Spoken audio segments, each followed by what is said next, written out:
Buenas noches, hermanos, Dios les bendiga. Vamos a comenzar con nuestro estudio. Hoy nos seguimos con el mismo tema que vimos la semana pasada. ¿Se acuerdan cuál fue? El juicio eterno. Sale, vamos a ver la sesión número 2. Hoy vamos a terminar. Sale, vamos a aprender lo que Dios nos tiene para decirnos el día de hoy. Sale, vamos a poner mucha atención. El tema lo titulamos esta semana: ¿quién escapará del justo juicio de Dios? ¿Quién escapará? ¿Creen que hay alguien que se escape? ¿No? Vamos a ver qué dice la palabra acerca de esto. Los juicios de Dios, mi hermano, cuando hablamos del juicio de Dios, estamos hablando de todo que ver con consecuencias de nuestros actos. Estos actos que les comento son consecuencia de una mentalidad, de la mentalidad que cada uno de nosotros tenga, de nuestros pensamientos, de nuestras convicciones. Todo lo que cada uno de nosotros, todo lo que el hombre realiza en su diario vivir, no es más, hermano, sino que el producto de lo que hay en su mente y en su corazón. Tal es el pensamiento del hombre, así es el comportamiento de cada persona. Pues un fundamento, es una base en la que podemos meditar acerca de nuestra vida. Podemos ver cómo nos desarrollamos en cada área. Tales son las acciones que hagamos, tales son las reacciones que tengamos hacia la adversidad, hacia la bendición. Es producto de lo que pensamos, de lo que hay en nuestro corazón. La palabra de Dios, mi hermano, transforma nuestra manera de pensar radicalmente. Eso es lo que hace la palabra de Dios. Transforma el corazón y nuestros pensamientos. Y nuestras acciones, por consecuencia, cambian. El cambio que Dios produce en nosotros como cristianos cuando le recibimos y cuando buscamos la vida de Dios, ese cambio viene en nuestro corazón. Es del corazón donde parten todas las cosas. Así que, hermano, el cambio de nosotros viene de adentro hacia afuera. Lo manifestamos con acciones.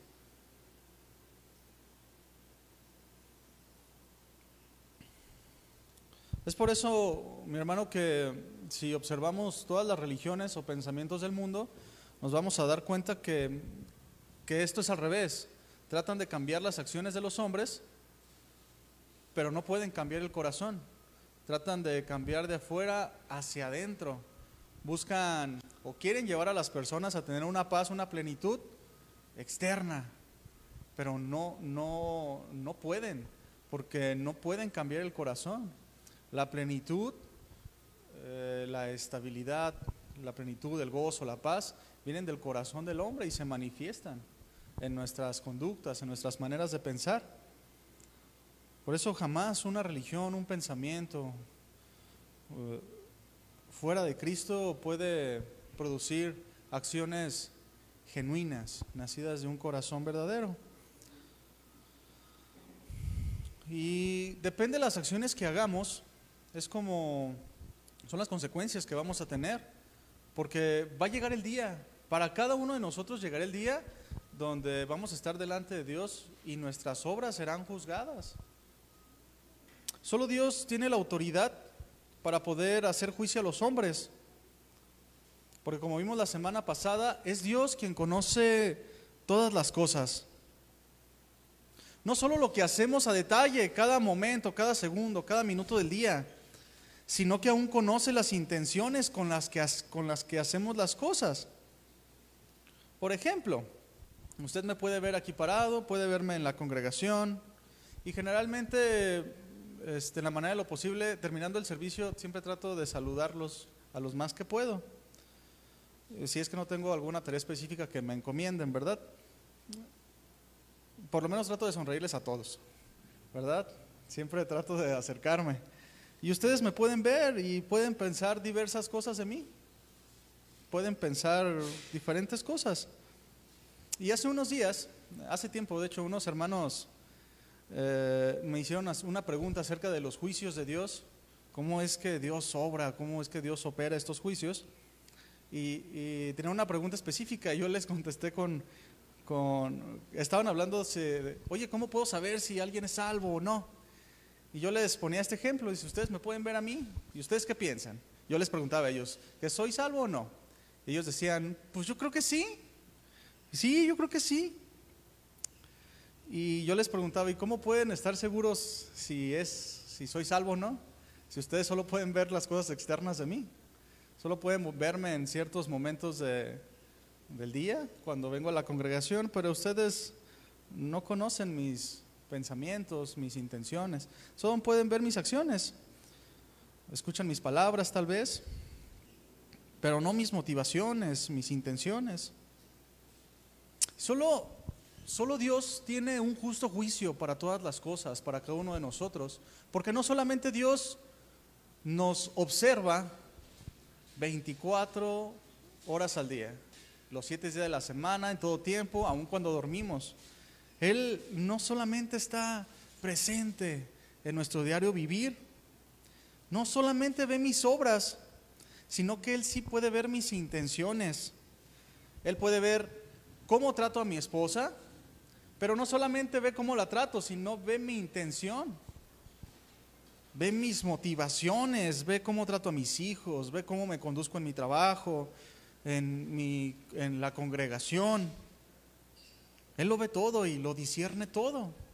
Él es el único que tiene este poder, por eso Él tiene la autoridad para hacerlo.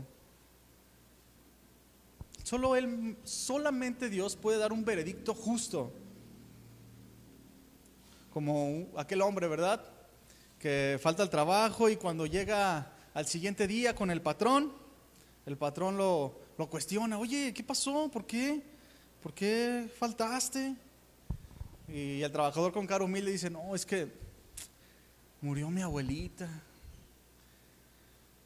Y además, no solamente murió mi abuelita, me robaron el celular, por eso no pude avisar. Pero aquí estoy, dando la cara. Yo entiendo si me quiere correr, ¿verdad? Lo entiendo, pero es que murió mi abuelita. Y se conmueve el patrón. Y todavía le dice, mira, ¿sabes qué? Es que triste, mano, la verdad. ¿Sabes qué? Mejor si quieres tómate también el día de hoy y llegas mañana, no te preocupes. Pero el patrón no conoce que este hombre ya mató a su misma abuelita 10 veces. A cada rato la mata. Y el celular no se le perdió, el celular lo empeñó para seguir la fiesta. Este es un ejemplo extremo, ¿verdad? Pero no dista mucho de la realidad, ¿no? A veces.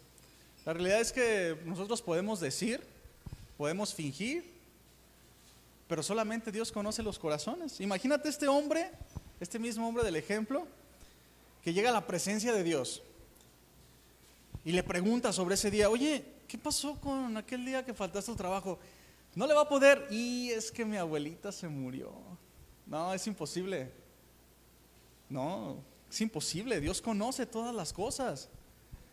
Y vemos a este patrón que no sabía la realidad, fue engañado y él emitió un juicio y dijo, qué mala onda, pobrecillo. Pero Dios, que conoce todas las cosas, dice, no, conmigo no puedes mentir. Yo observé todo, yo discerní inclusive todo lo que pasó. Por eso el veredicto de Dios es justo y verdadero. Vamos a ver también, mi hermano, que es Jesucristo a quien Dios el Padre le delega la autoridad para hacer juicio a los hombres. Él designó a Jesús para llevar a cabo, para ejercer el juicio. Él es el encomendado, el designado. Vamos a abrir nuestra Biblia, por favor, hermano, en Juan 5.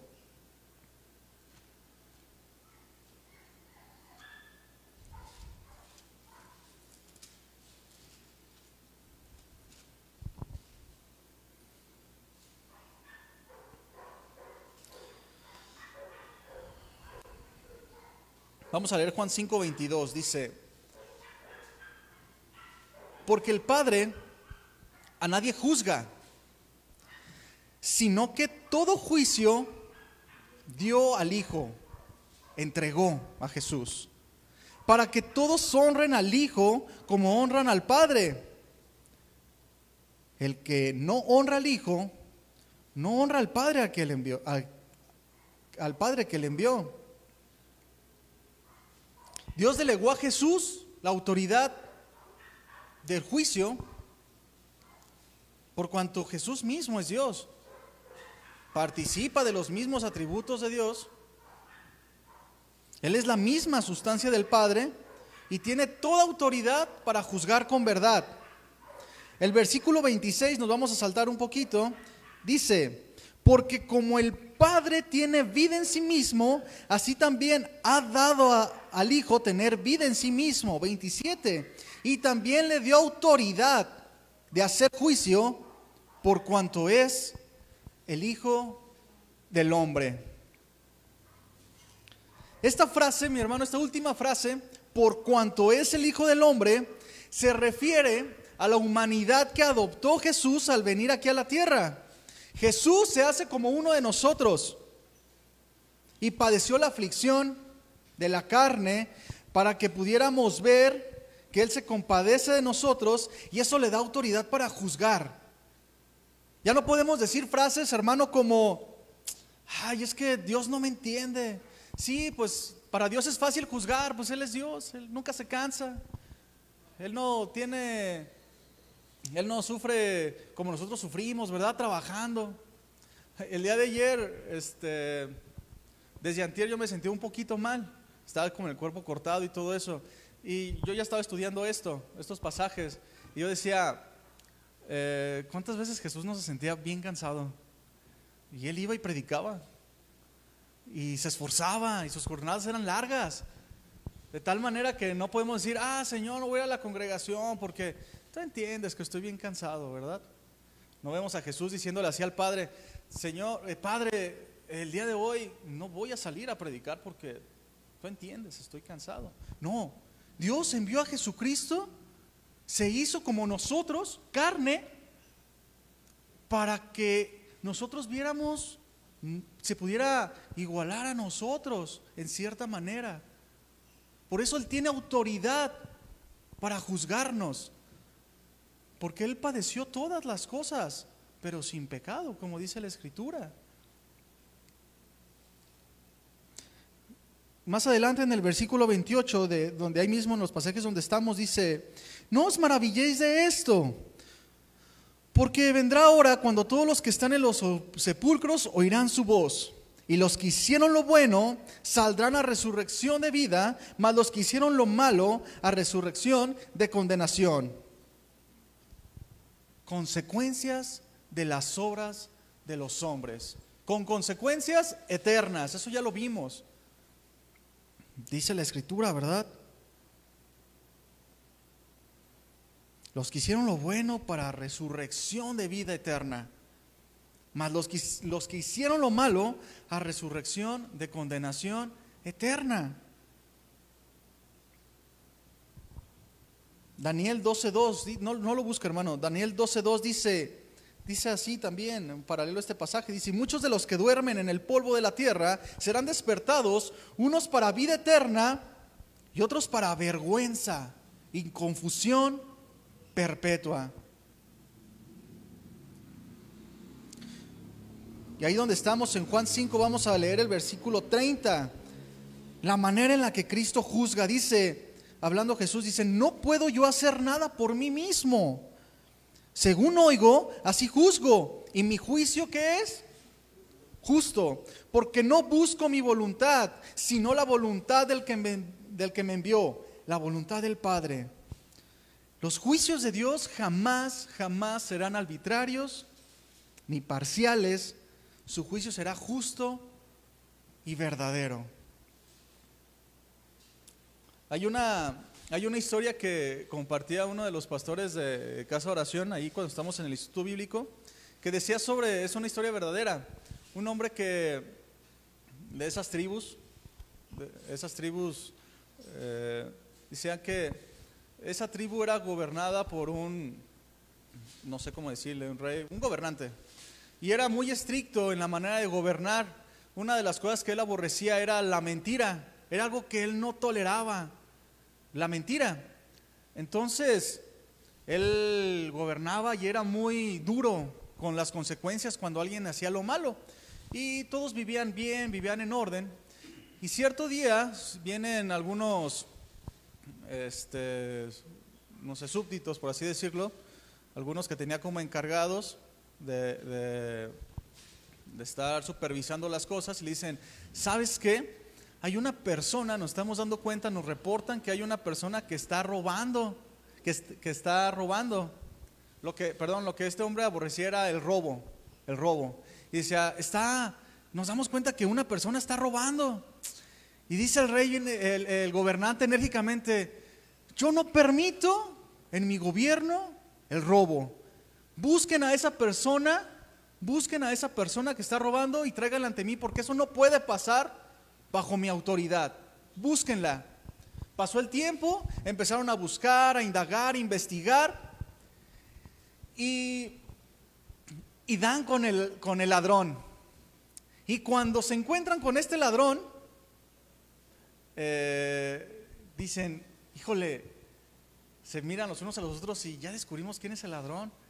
Es la madre del gobernante. ¿Cómo le vamos a decir? Vamos a ver qué hace. Van a ese mismo tiempo, van delante de este rey, le vamos a poner rey, y le dicen, ¿sabes qué, rey? Pues ya encontramos quién estaba robando, quién está robando. Tráigalo ante mí. Y ya saben que la pena por robo es la muerte. Preparen la horca. Tiene que morir, porque en mi gobierno yo no permito. Antes de que se vayan, díganme quién es. Híjole, no, pues rey, es tu madre. Se queda sorprendido, ¿verdad? Unos minutos hace silencio y después les dice, sigan, preparen la hoguera, preparen la horca, perdón. Vamos a seguir con el juicio, porque así es.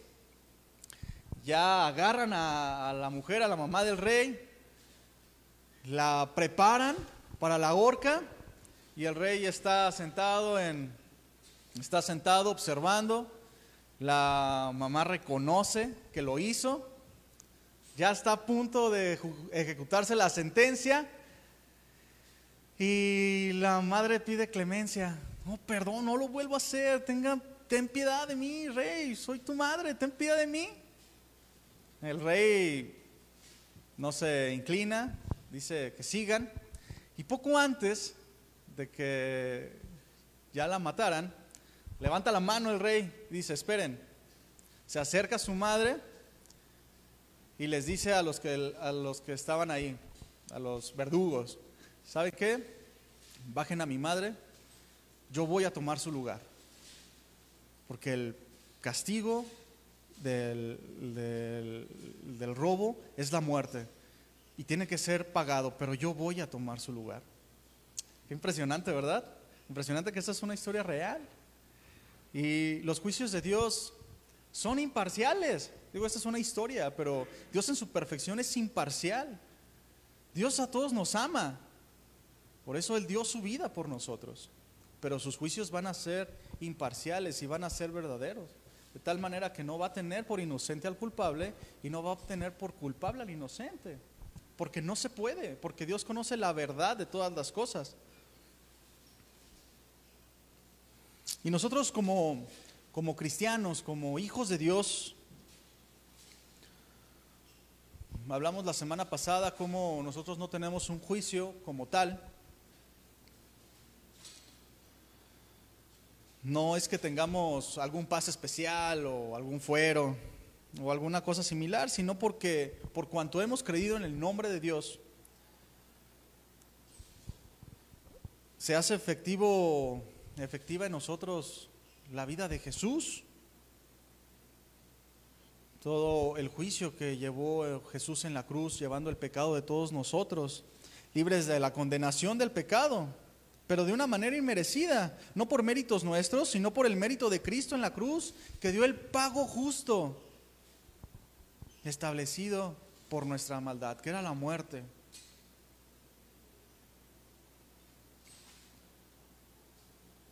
Y no se puede volver a pagar algo que ya fue pagado, hermano. Nosotros ya no somos juzgados porque Jesús pagó por nosotros ya. Esa demanda que había, Jesús la pagó. Si nosotros como hijos de Dios buscáramos pagar un sacrificio, estaríamos despreciando el sacrificio de Jesús. Y aunque esto es bien entendido o lo conocemos intelectualmente, muchas veces yo me he topado con cristianos que dicen: ay, es que este hijo mío es la cruz que me tocó cargar, ¿no? O este esposo mío, o esta esposa mía. No, ya no hay más condenación para los que estamos en Cristo Jesús, como lo dice Romanos 8. Y aunque el enemigo y nuestra propia mente quiera implantarnos una idea de condenación, debemos nosotros de creerle a Dios que ya no hay más condenación para nosotros. Él ya perdonó nuestros pecados. Por eso no hagamos caso de ideas falsas como: no, acuérdate de lo que hiciste. Vienes a la iglesia y no seas hipócrita, tú sabes cómo eres. Este lugar no es para ti. No, debemos de creer a Dios que sus juicios son verdaderos y Él pagó el precio por nuestra salvación, por nuestra redención. Él juzgó en la cruz el pecado del mundo y pagó el precio. Y no debemos confundir que Dios nos libró de la condenación por el pago que Jesús dio a nosotros porque hemos creído. Ciertamente Jesús nos libra de la condenación. Esto se refiere a la condenación eterna. Y no quiere decir que ahora, como ya somos perdonados y ya tenemos una entrada a los cielos por misericordia de Dios y por su gracia, esto no quiere decir que ahora tenemos una licencia para pecar. Pues ya pagó. Entonces ahora podemos hacer lo que queramos, ya no hay más condenación, lo dice Romanos 8. Ya no hay más condenación. La semana pasada tocamos el tema acerca del tribunal de Cristo, ¿recuerdan? Que es el juicio que Dios tendrá para nosotros, los que somos sus hijos, acerca de nuestras obras, para darnos galardones, pérdidas o ganancias, pero ya no es para condenación o salvación. Nosotros ya hemos sido salvos. Dios dictaminó eso, no hay más condenación. Vimos algunos pasajes que nos hablan de esto, pero esta vez solo confirmaremos en algunos puntos. Vamos a 2 Corintios 5, por favor.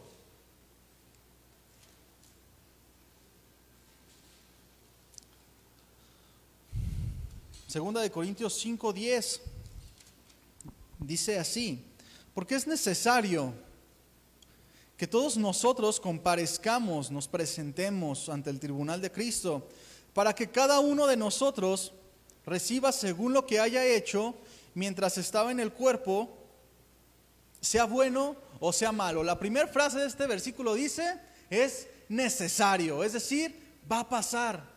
Llegará el día en que nos vamos a parar delante de Dios y nuestras obras como hijos de Dios serán juzgadas, no para salvación o condenación, porque eso ya está dictaminado, sino para reproches o galardones, premios. Es el juicio de las obras del creyente, no de los pecados. Este tribunal se llevará a cabo en los cielos, en la presencia de Dios, donde no puede entrar ninguno que no sea salvo. Ya estará dictaminada nuestra salvación, por cuanto hemos creído. El tribunal de Cristo, mi hermano, revelará nuestras vidas de servicio para con Cristo de manera exacta como han sido. Se pasará revista no solo de la cantidad de nuestro servicio, sino también de su calidad, de nuestros motivos, de nuestras intenciones. Tiene que ver todo con nuestro servicio para el Señor. Este evento será cuestión de recompensa y de pérdidas. Y el conocimiento de nuestra futura responsabilidad por el servicio que hayamos prestado, es una razón muy importante, hermano, para buscar todos los días ser agradables a Dios y tener un temor reverente. El tener el conocimiento de que llegará el día en que aún como cristianos Dios revelará la obra de nosotros y será juzgada, nos debe llevar a que busquemos que nuestro servicio a Dios sea genuino. Y no solo las acciones, sino lo que nos motiva, la motivación por la que estás aquí, la intención con la que sirves a Dios. Eso es bien importante. No se trata de un servicio a Dios como si de un trabajo se refiriera, como donde hay un horario de entrada y uno de salida, con ciertas actividades por cumplir. No, se refiere a un diario vivir, hermano. Cada momento de nuestras vidas, pensamientos, emociones, actitudes, la disposición, todo tiene que ver con nuestras labores como hijos de Dios. Cómo somos como esposos, como padres, como hijos, como trabajadores, como congregantes, como vecinos, etcétera, en cada rol donde Dios nos haya puesto, donde nos desenvolvemos. Si bien, mi hermano, nuestra salvación es segura en Cristo, esta salvación no nos eximirá de pérdidas o ganancias, reproches o galardones delante de Dios para una eternidad. La salvación solo te exime de un juicio eterno de condenación. Y aquí debemos entender, mi hermano, que la vida de nosotros como cristianos debe de ser totalmente dedicada a Cristo. Cada cosa que hagamos debe de ser dedicada a Cristo, nuestra vida misma. Y es una buena pregunta que podemos hacernos nosotros el día de hoy. ¿Mi vida está dedicada a Cristo? ¿Estoy buscando hacer la voluntad de Dios? ¿O Cristo es algo que se añadió a mi vida, que me trajo un beneficio? Porque ¿cuántos saben que cuando conocemos a Cristo, Cristo no se añade a la vida como un pensamiento más? No, Cristo no se añade. Cristo viene a ser la vida misma de nosotros, de tal manera que nosotros ya no hacemos lo que nosotros queremos, sujetamos emociones, pensamientos, voluntades, deseos, y buscamos hacer la voluntad de Dios. Porque ¿cuántos cristianos, mi hermano, viven sus días en pasividad, sin aprovechar su tiempo, pasando por alto que llegará el día en que su obra será juzgada, o lo que hacen o lo que dejan de hacer? Y sí, hablan acerca de salvación y sí, amén, somos salvos, y posiblemente sí, eso nosotros no lo podemos conocer, pero pasan por alto que un día Dios vendrá y les pedirá cuentas. Piensan que no pasará nada porque ya son salvos. Y esto debe ser un aliento para nosotros. El juicio de Dios en el tribunal de Cristo debe ser un aliento para nosotros, porque el Señor no va a tener en poco la obra que tengamos con Él. Pero de la misma manera, hermano, Dios jamás tendrá en poco la falta de nuestro compromiso con Él. Algunos para galardón y algunos para reproche.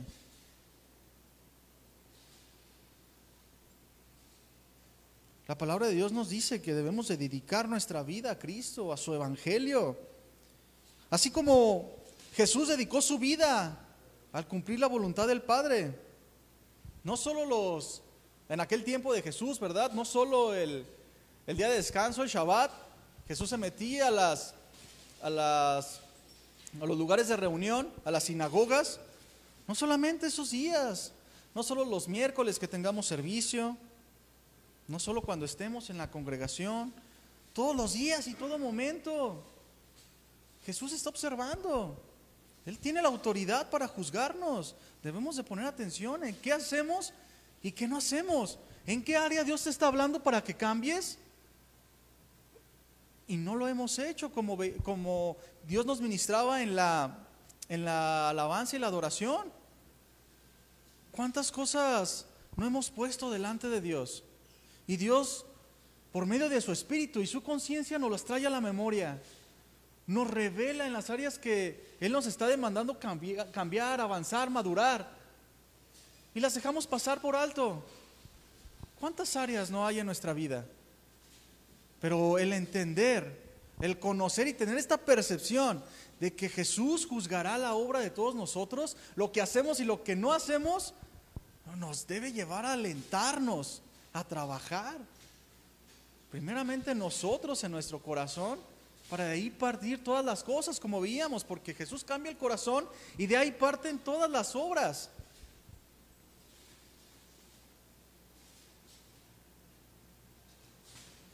Y mientras estamos aquí en la tierra, mi hermano, esperando el glorioso día de estar con nuestro Señor, somos guiados por Él, ¿sí o no?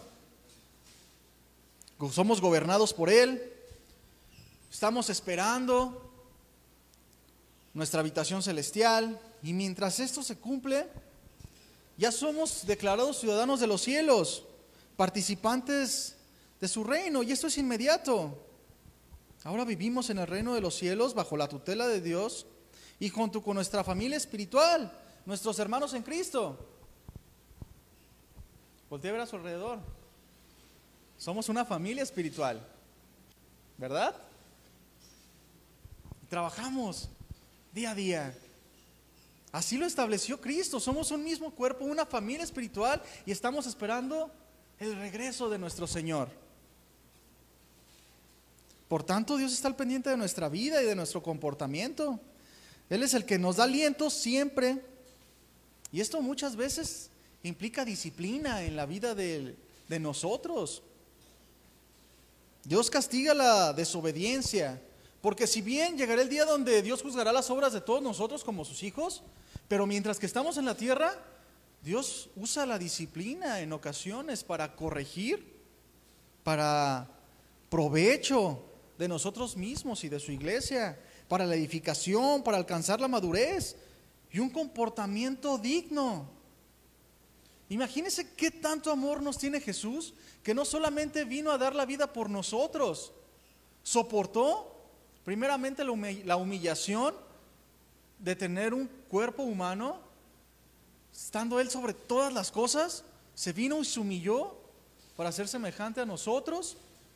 Humilló el desprecio de la humanidad, soportó los golpes, soportó el sufrimiento de la cruz, asciende a los cielos, envía su Espíritu y Él está al pendiente de nosotros, intercede por nosotros, está edificando a su iglesia día con día. Qué amor de Dios y qué paciencia, que aún se interesa tanto por nosotros, que cuando nos desviamos, cuando estamos teniendo un pensamiento, estamos teniendo alguna obra mala, Él mete su mano en disciplina para meternos otra vez en cintura.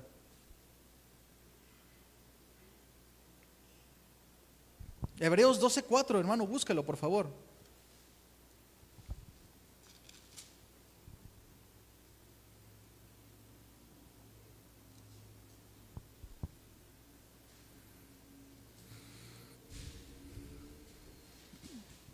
Hebreos 12:5, disculpe hermano. Dice: hijo mío, no menosprecies la disciplina del Señor, ni desmayes cuando eres reprendido por Él, porque el Señor al que ama disciplina y azota a todo aquel que recibe por hijo.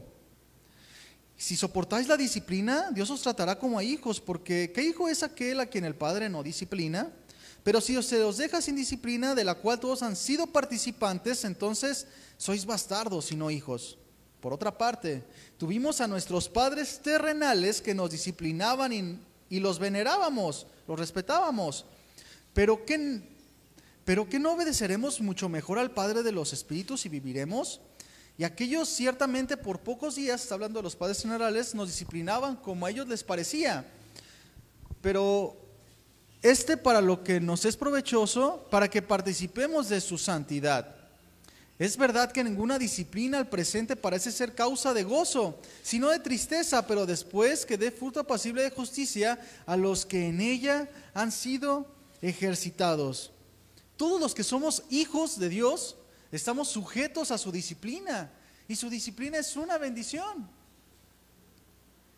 Jesús dijo en Juan 15:2, no lo busque, dice, todo aquel que lleva fruto lo limpiará para que lleve más fruto. Y esta frase se refiere, él limpiará una poda. Y cuando hay poda, pues hay dolor. Y quitará el fruto, pero con el propósito de que abundemos más en fruto. Con el fin de que seamos mejores, demos cada vez mejor fruto. Y muchas veces la disciplina llega, hermano, porque no confesamos nuestros pecados. Todos pecamos, es cierto. Pero Dios espera que confesemos nuestros pecados con sinceridad y en maneras oportunas, no teniendo el pecado en poco. Si bien ya somos salvos, no debemos de tener el pecado en poco. Caemos en pecado alguna vez y venimos a la congregación y nos endurecemos un poco. No creo que sea tan malo. Y no lo llevamos delante de Dios. No lo llevamos delante de Dios. Y es un pecado que empieza a hacer mella en el corazón. Empieza a crear raíces de amargura. Empieza a crear situaciones ahí en el corazón. Y empiezan a salir malas actitudes. Y cuando pasamos tiempo sin confesar nuestro pecado, Dios muchas veces mete su mano en disciplina para llevarnos a reconocer.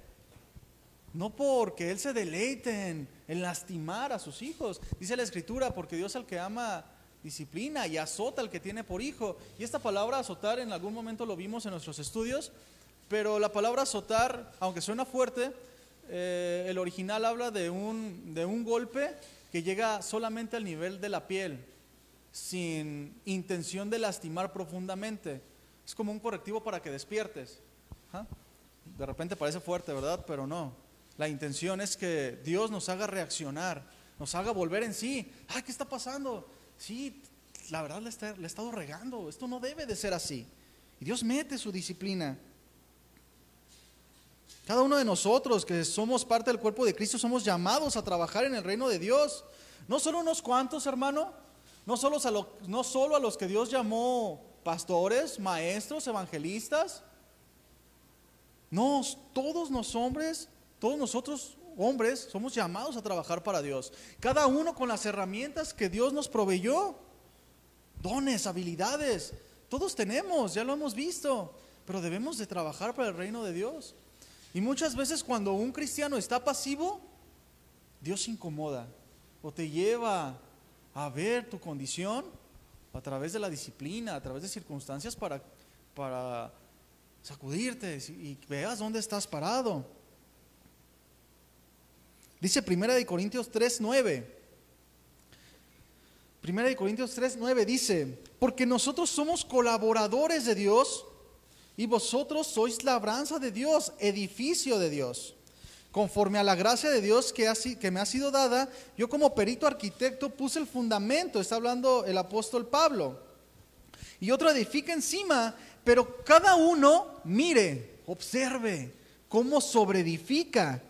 Porque nadie puede poner otro fundamento que el que está puesto, el cual es Jesucristo. Y si sobre este fundamento alguno edificare oro, plata, piedras preciosas, madero, heno, hojarasca, la obra de cada uno se hará manifiesta, porque el día la declarará. Juicio, hermano. Porque por el fuego será revelada, y la obra de cada uno, cual sea, el fuego la probará. Si permaneciera la obra de alguno que sobreedificó, recibirá, ¿qué dice que recibirá? Recompensa. Si la obra de alguno se quemare, sufrirá pérdida. Si bien el mismo será salvo, aunque así como por fuego. ¿Sabes? Hablamos salvación segura, pero lo que sobreedificas será probado para ganancia o para pérdida. Dios contempla nuestra obra todo el tiempo, todo lo que construimos y cómo lo construimos. Dice 1 Corintios 9, 25 al 27, no lo busques, se lo leo. Dice: todo aquel que lucha, que pelea, de todo se abstiene. Ellos a la verdad para recibir una corona corruptible, pero nosotros una incorruptible. Así que yo de esta manera corro, no como la aventura, de esta manera peleo, no como quien golpea el aire, sino que golpeo mi cuerpo y lo pongo en servidumbre, no sea que habiendo sido heraldo para otros, yo mismo venga a ser eliminado. Está hablando de trabajar. De esta manera corro, no como la aventura, de esta manera peleo, de esta manera lucho. Pongo mi cuerpo en servidumbre. Golpeo mi cuerpo, no se refiere a que nos vamos a dar a golpes, ¿verdad? Se refiere a un sufrir, a un poner nuestro cuerpo en sacrificio vivo, dice la Escritura. Y el apóstol Pablo expresa este temor reverente ante su propio servicio, ante la idea de que su propio servicio fuese hallado en desaprobación. No, está hablando aunque dice la Escritura, ¿verdad? Porque habiendo sido yo heraldo para otros, yo mismo pueda venir a ser eliminado. No se refiere a eliminar como para perder la salvación. La traducción correcta de este pasaje, según el original en griego, es desaprobado. Que yo sirviendo a otros en el Evangelio, mi obra sea desaprobada por Dios.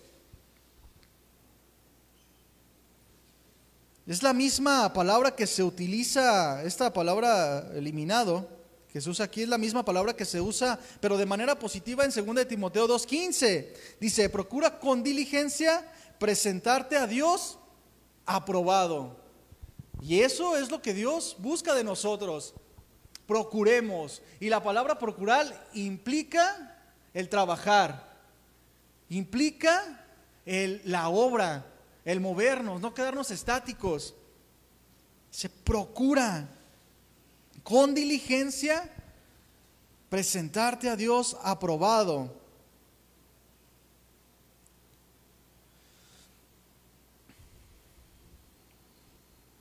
Cada obra de nosotros, mi hermano, será juzgada. Y es muy importante enfatizar que hay una condición general en los creyentes que debemos poner atención. En primer lugar, Dios nos proveyó al Espíritu Santo. Ciertamente, hermano, llegará el día donde serán juzgadas nuestras obras, pero también, hermano, será considerado que en nosotros está el Espíritu de Dios. Voy a dar algunos pasajes y los voy a leer rápidamente yo. Dice en Juan 14, 16 y 17, dice, y yo rogaré al Padre y Él les dará otro consolador para que esté con vosotros a veces, para siempre, dice la Escritura, el Espíritu de verdad, el cual el mundo no puede recibir porque no le ve ni le conoce, pero vosotros le conocéis porque mora en ustedes y estará con ustedes. Mora en nosotros, hermano. Y es algo que tenemos que considerar. Dice 1 Juan 2:27, dice, pero la unción que vosotros recibisteis de Él permanece en vosotros y no tenéis necesidad de que nadie os enseñe, así como la unción misma os enseña todas las cosas y es verdadera y no es mentira. Según ella nos ha enseñado, permanecer en Él. El Espíritu Santo que mora en el corazón de los hombres en todo momento, nos lleva a toda verdad, nos declara cómo estamos edificando, sobreedificando, nos declara nuestra obra y nos guía para que corrijamos o seamos más diligentes.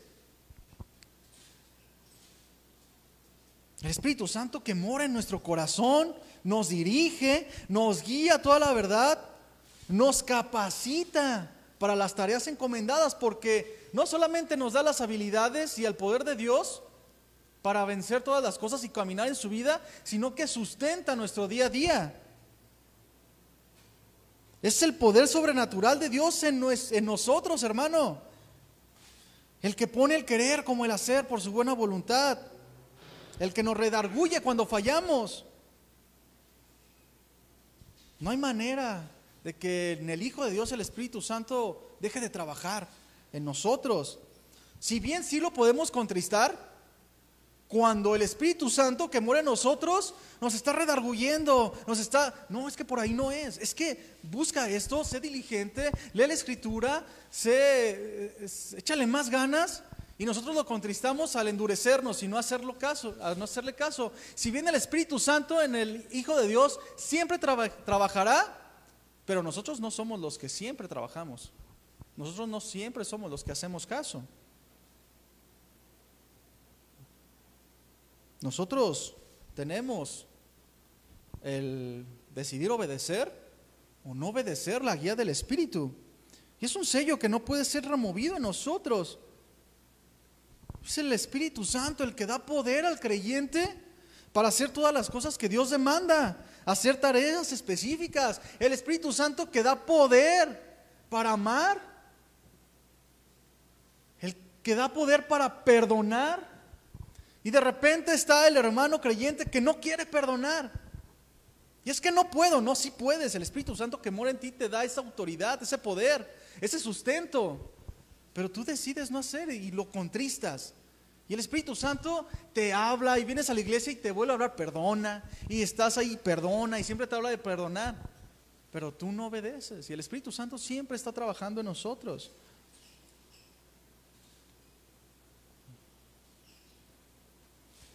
Y en segundo lugar, hermano, nosotros debemos de considerar para este juicio de nuestras obras que no solamente tenemos el Espíritu de Dios, que ya vemos que hace la obra en nosotros, sino que ahora tenemos la mente de Cristo, tenemos su ejemplo y tenemos su aliento. Somos llamados a andar tras de Él, hablando lo que Él habló y practicando lo que Él practicó ya. El abogado y intercesor, Él intercede activamente en todos los que somos suyos. Él conoce el peligro que acecha el creyente en esta tierra donde el enemigo domina. Él ya lo vivió, como lo vimos. Él se hizo hombre y se compadece de nosotros. Vemos el ejemplo cuando Jesús ora al Padre intercediendo por ellos. En Juan 17, Jesús orando al Padre: Señor, guárdalos del mundo. No te pido que los quites del mundo, sino que ellos puedan ir más adelante, más allá. Guárdalos, establécelos en tu verdad. En Lucas 22, no lo busque, 31-32 dice: dijo también al Señor: Simón, Simón, he aquí Satanás os ha pedido para zarandearos como a trigo, pero yo he rogado al Padre por ti, que tu fe no falte, y tú, una vez vuelto, confirmes a tus hermanos. Jesús participando activamente en la vida del creyente. El intercesor.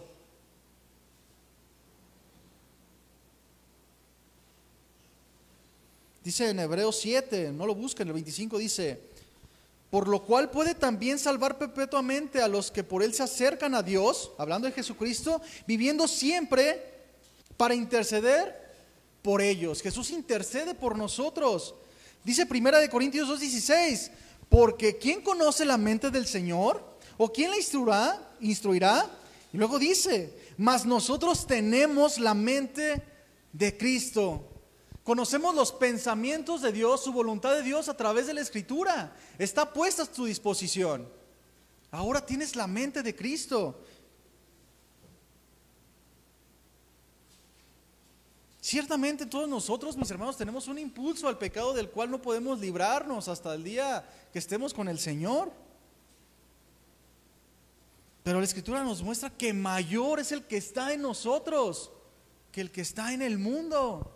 Y estos dos aspectos, tanto como el Espíritu Santo, estén en la vida del hombre actuando activamente.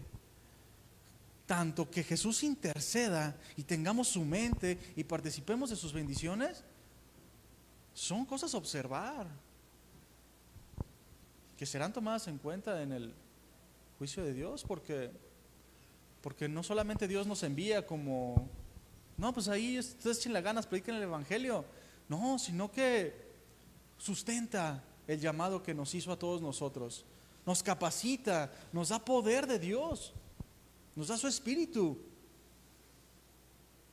Su llamado es muy grande, y así de grande es lo que nos ha provisto para llevarlo a cabo. Y será tomado en cuenta todo eso en el día del tribunal de Cristo para nosotros. Pero ¿qué tal con los que no son creyentes? El juicio de las naciones. También Dios ha dispuesto el día en que Él juzgará la maldad y la maldad será destruida. Porque la maldad, hermano, no trae más que caos ni dolor. Y Dios es santo, bueno, y Él jamás permitirá la maldad, jamás permitirá la maldad. Y llegará el día donde Él eliminará la maldad de este mundo y hará todas las cosas nuevas. Dios juzgará la maldad de los hombres y serán castigados conforme a sus obras. Y un juicio final espera a todos aquellos hombres que han rechazado el Evangelio. Todo hombre será levantado y será juzgado según hayan sido sus obras. Y ningún hombre, hermano, va a ser llevado a este juicio sin que antes le sea manifiesto que Dios le mostró su amor. Esto es bien importante. Sin que Dios le haya dado la oportunidad de salvarse. La realidad, mi hermano, es que nadie en este mundo que ha pisado esta tierra tiene por qué ir al infierno. Cristo ya pagó los pecados de todos nosotros. Y su sacrificio fue tan sublime y tan perfecto que tiene poder para salvar a toda la humanidad. Tiene el poder para hacerlo. Sin embargo, son millones que rechazan este amor para abrazar su propia perdición. No hay por qué el hombre se condene. Cristo ya pagó. La mesa está servida. Él proveyó. Potencialmente alcanza para todo el mundo. Pero los hombres rechazan y abrazan su propia perdición. Vamos a Apocalipsis 20, por favor.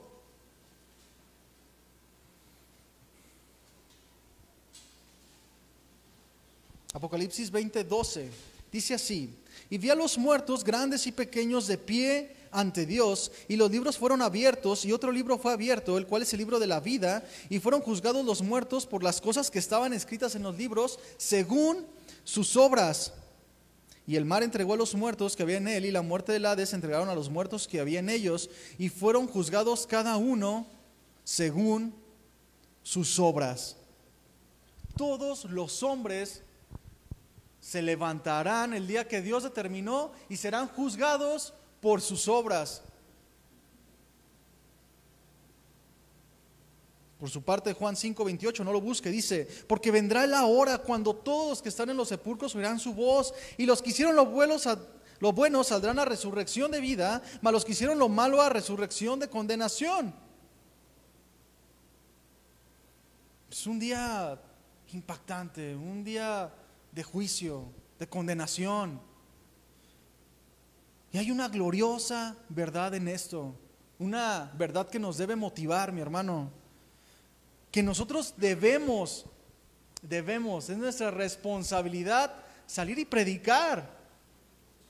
Así es que, hermano, paréntesis, para la salida misionera les invitamos a que vengan a participar de esto. Pero no solo eso, hermano, el lugar donde tú estés, es necesario que proclames el Evangelio.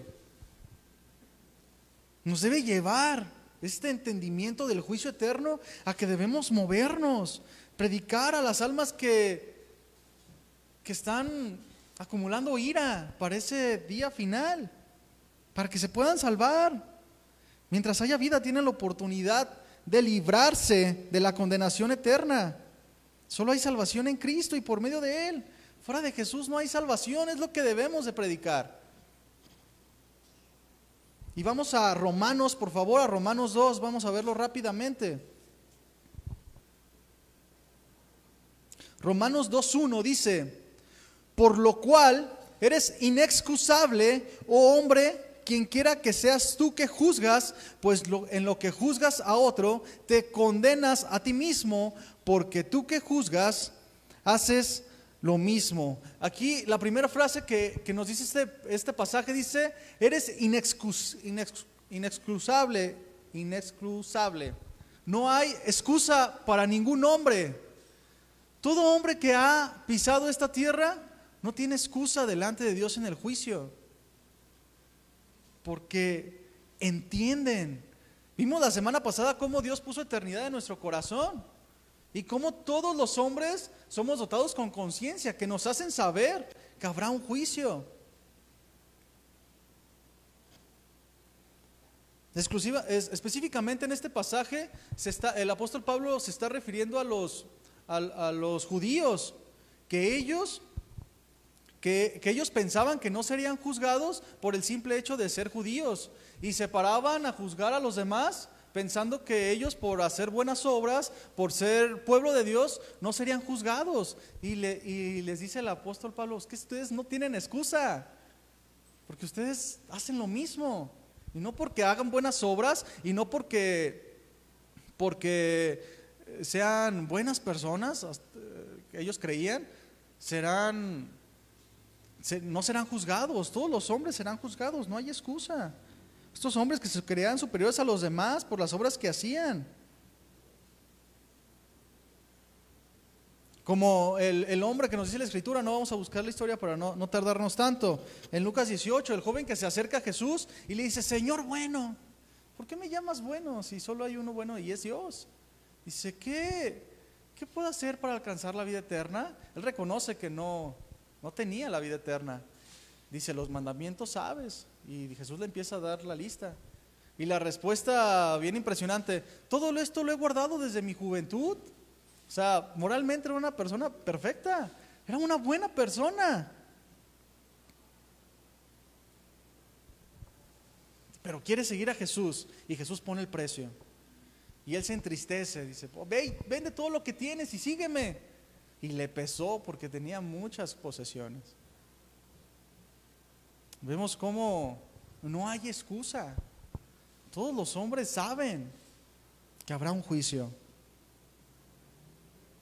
Ahí mismo donde estamos en Romanos 2:2 dice: mas sabemos que el juicio de Dios contra los que practican tales cosas es según verdad. Contra los malos, contra todos los hombres. Y dice el versículo 3, bien interesante, dice: y piensas esto, oh hombre, tú que juzgas a los que tal hacen y haces lo mismo, que tú escaparás de los juicios de Dios. ¿Acaso algún hombre escapará de los juicios de Dios? No hay nadie que pueda escapar de los juicios de Dios. Me parece bien interesante cómo dice: y piensas esto. Y la palabra original de este pensar y piensas es el griego, habla de un pensar con lógica, pero equivocadamente. Como los que dicen que piensan con lógica: no, pues es que Dios es amor. Dios no va a echar a nadie al infierno. O sea, va a llegar el día en que Él nos va a perdonar. Piensan con lógica, pero una lógica equivocada. A ver, algunos piensan con lógica, ¿verdad? ¿Tú amas a tus hijos? Sí los amo. ¿Tú los enviarías los dejarías que se quemaran en el fuego? No, pues no. Ahí está. Entonces Dios no va a enviar a nadie al infierno. Piensan con lógica, pero equivocadamente. Y aunque se quieren escudar en su propia lógica, su conciencia y la eternidad que Dios puso en su corazón da testimonio de que serán juzgados un día, por más que traten de ocultar con pensamientos lógicos, como dice aquí. Podrán escapar de su propio juicio. No, es que yo lo que hago no es malo. Ay, hay más que hacen lo malo. ¿A poco si Dios va a enviar al infierno a unos que sí se pasan de lanza, pero no, o sea, yo no soy tan malo? Sí, trato mal a mi esposa, pero la amo. Qué lógica, ¿verdad? Los hombres se pueden escapar de su propio juicio, y en ocasiones del juicio de las personas, pero jamás un hombre podrá escapar del juicio justo de Dios. Jamás. Como aquellos, ¿verdad?, que tienen poder, autoridad, dinero, y se salen con la suya, impunidad, y ya andan como si nada, y los hombres dicen: no, este es un ejemplo. Fingen con hipocresía y se escapan del juicio de los hombres, se escapan de la cárcel. Pero del juicio de Dios jamás nos podremos escapar. Nadie. Seguimos ahí en Romanos 2, vamos a leer, dice, el 4, dice, ¿o menosprecias las riquezas de su benignidad? Todos aquellos hombres que menosprecian las bendiciones de Dios.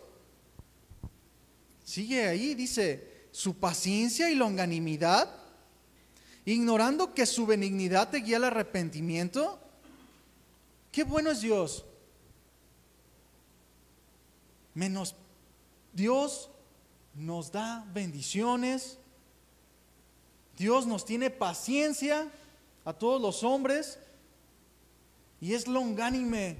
La palabra longánime se refiere a que retarda, que es largo, aletarga sus juicios.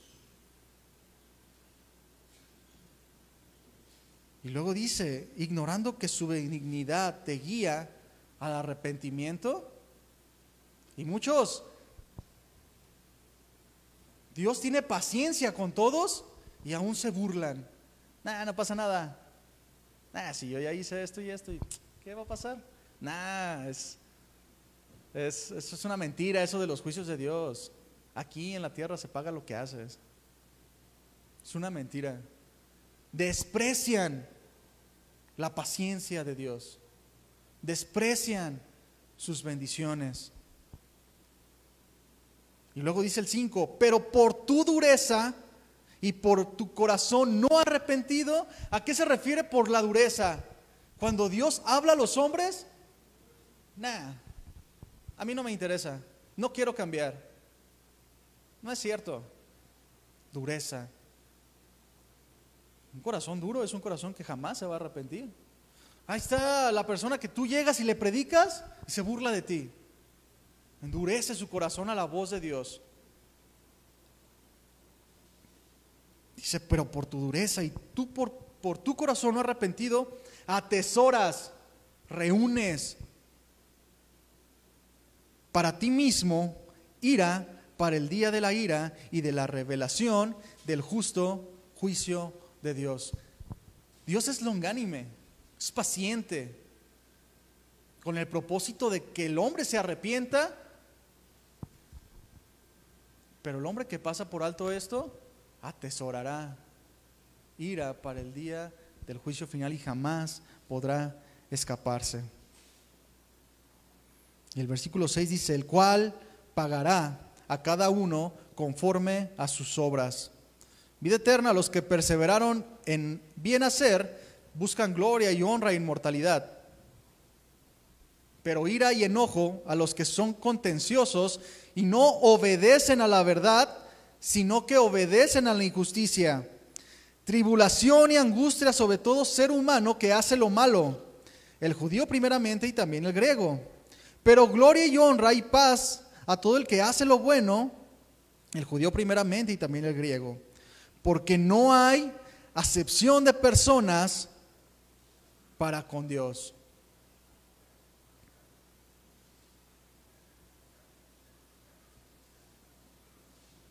Bien impresionante la manera en la que Dios juzgará. El hombre no tiene excusa. El hombre en su dureza y en su corazón arrepentido atesorará ira para ese gran día. Y por último, mi hermano, quiero que vayamos a Hebreos 10:26. Búsquelo, por favor, hermano.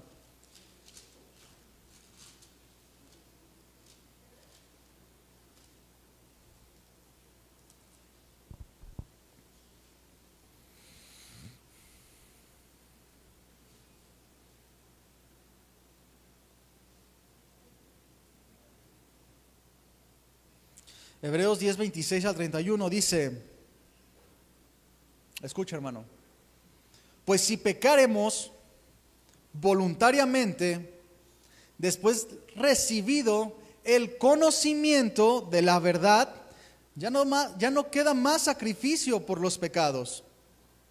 Subrayamos de haber recibido el conocimiento, habla de un conocimiento intelectual.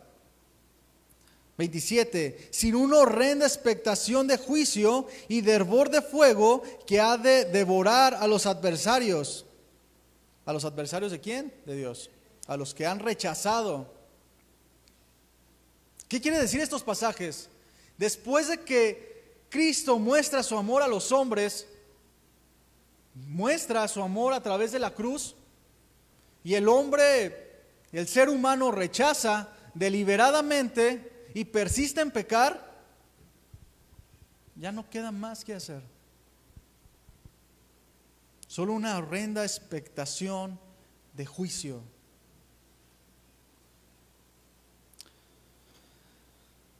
Lo mismo que nos dice Juan 3:19, en otras palabras, yo se lo leo, dice: y esta es la condenación, que la luz vino al mundo y los hombres amaron más las tinieblas que la luz, porque sus obras eran malas. Porque todo aquel que hace lo malo aborrece la luz y no viene a la luz, para que sus obras no sean reprendidas. ¿A qué se refiere esto? No desean cambiar, no desean la vida de Dios y deciden rechazar, abrazando su propia condenación y atesorando ira para el día del juicio, sin importar las bendiciones de Dios, sin importar su paciencia. Todos aquellos que se burlan, que se mofan, que desprecian deliberadamente y que dicen: no, yo prefiero vivir mi vida. La vida es más divertida en el pecado, en esto y en esto. Llegará el día en que será manifiesta su obra y ya no habrá más oportunidad. Este juicio eterno, juicio del trono blanco, como lo vimos la semana pasada, ya no habrá más oportunidad. Ya no habrá más: Señor, perdóname, le hubiera hecho caso, me hubiera entregado. A todos aquellos que dicen: no, ya cuando esté grande me arrepiento. Imagínense, bueno, la noticia que me acuerdo, los que murieron en el vagón del tren de allá de México, ¿qué oportunidad les dio de arrepentirse? Ninguna.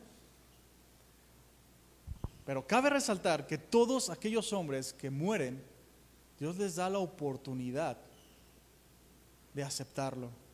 Dios les da la oportunidad de salvación. Por eso nadie puede escapar de los justos juicios de Dios. Ese día no habrá quien se levante y diga: eres injusto.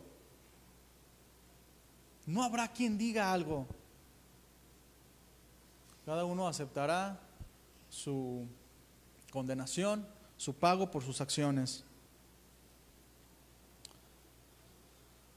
Y hasta aquí nuestro estudio del juicio eterno, mi hermano. Lo importante del conocer estos juicios, tanto el tribunal de Cristo como el juicio eterno, es no cobrar aliento, ser diligentes, sabiendo que Dios recompensará la obra de cada uno de nosotros. Recompensará la obra si fuiste diligente, y también te dará retribución si no lo fuiste, de las cosas que Dios te ha hablado y no te ha hablado.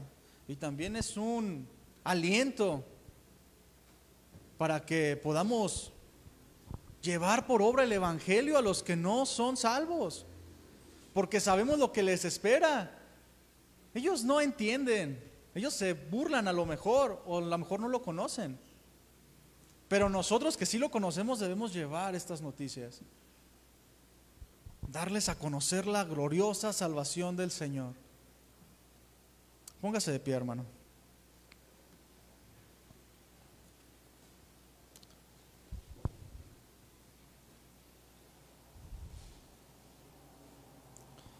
Vamos a orar a Dios y vamos a reconocer su autoridad, vamos a reconocer su amor, y tú en tus propias palabras exprésale, da una respuesta de lo que Dios te habló en estas enseñanzas acerca de sus juicios, porque Dios habla y demanda una respuesta de nosotros para bendición. Padre bueno, tú que estás en los cielos y gobiernas todos los principados y potestades, que estás sobre todas las cosas y que gobiernas nuestra vida, gobiernas a tu iglesia, que tú eres quien tiene autoridad para juzgar a todos los hombres. Queremos reconocerte esta noche, Señor.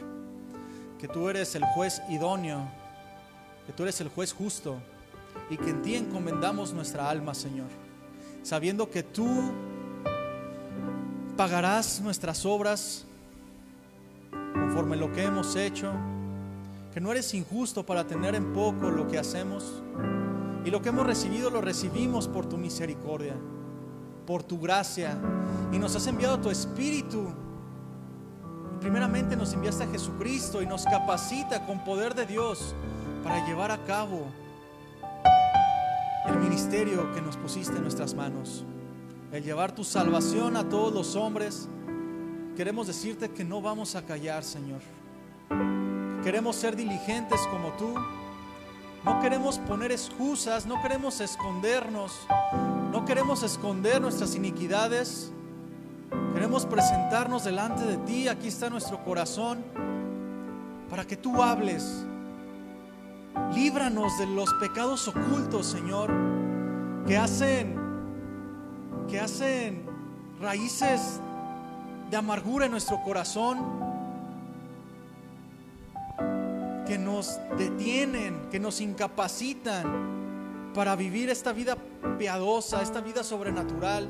Líbranos de esos pecados que nuestra carnalidad quiere ocultar, Señor. Guíanos a toda verdad por medio de tu Espíritu y danos a conocer, Señor, nuestra condición. Gracias porque siempre estás atento a nuestro corazón, estás atento a nuestra vida. Nos diste vida juntamente contigo y nos sustentas. Señor, queremos decirte que tus juicios son justos, que en ti esperamos, que eres el Señor de nuestra vida y que queremos ser diligentes para ti, Señor. Tú eres el Señor de nuestra vida, a ti clamamos, queremos vivir diariamente para ti, porque nuestra vida está escondida en ti y buscamos el galardón, porque tus bendiciones sobrepasan nuestro entendimiento, Señor. Bendecimos tu gran nombre y reconocemos tu señorío. Padre bueno y santo, obra en nuestros corazones y sigue dando tu palabra a aquellos que no te conocen, para que puedan probar de tu benignidad, Señor. Gracias por tu amor, gracias por todo, Señor, en el nombre de Jesús. Amén. Muy bien, mis hermanos, pues estamos despedidos.